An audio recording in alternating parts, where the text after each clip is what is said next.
Uliona Fulham kwa Club World Cup? Umesema wanapigwa na Burnley. Uliona Fulham kwa Club World Cup? Ingekuwa singepiga Chelsea. Man United imedraw na Burnley. Chelsea kapigwa na Fulham. Hizo games vile unasemaje? Chelsea Fulham kwanza nilijua pale Craven Cottage Chelsea ingepiga Fulham. Number 1 Fulham nayo hata mimi najua kafano Arsenal pale mtaa yao inakazanga. Na ilikuwa derby ya London hiyo. So mimi nilijua walipiga red card yao mapema 23 minutes ya Kurela. Na niliwaambia Maresca sio shida. Shida ni hii ndugu yangu Chelsea. Walipatiwa Club World Cup wakadhani kuwa wanaweza piga mtu kila mtu.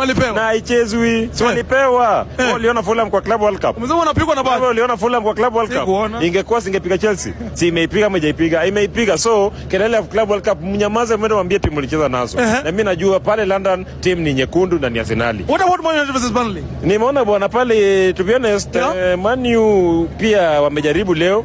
Juu Burnley nayo wako rika moja. Man U na Burnley wako rika moja. So Burnley ni kwa wata win. Man wamedraw. Sasa Man U wamejaribu leo.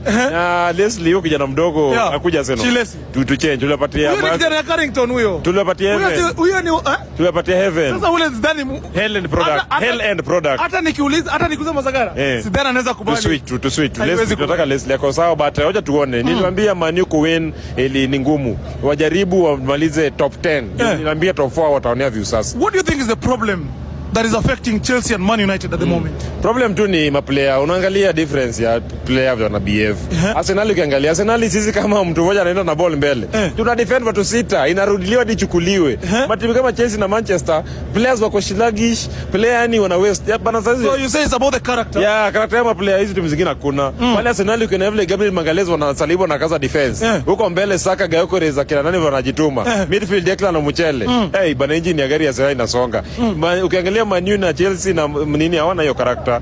Wako tu calm nani inachezwa tuona anga. A message to both Man United and Chelsea fans. Wa maintain wangangani wamaliza top 10. Top 4 sioni. Sawa.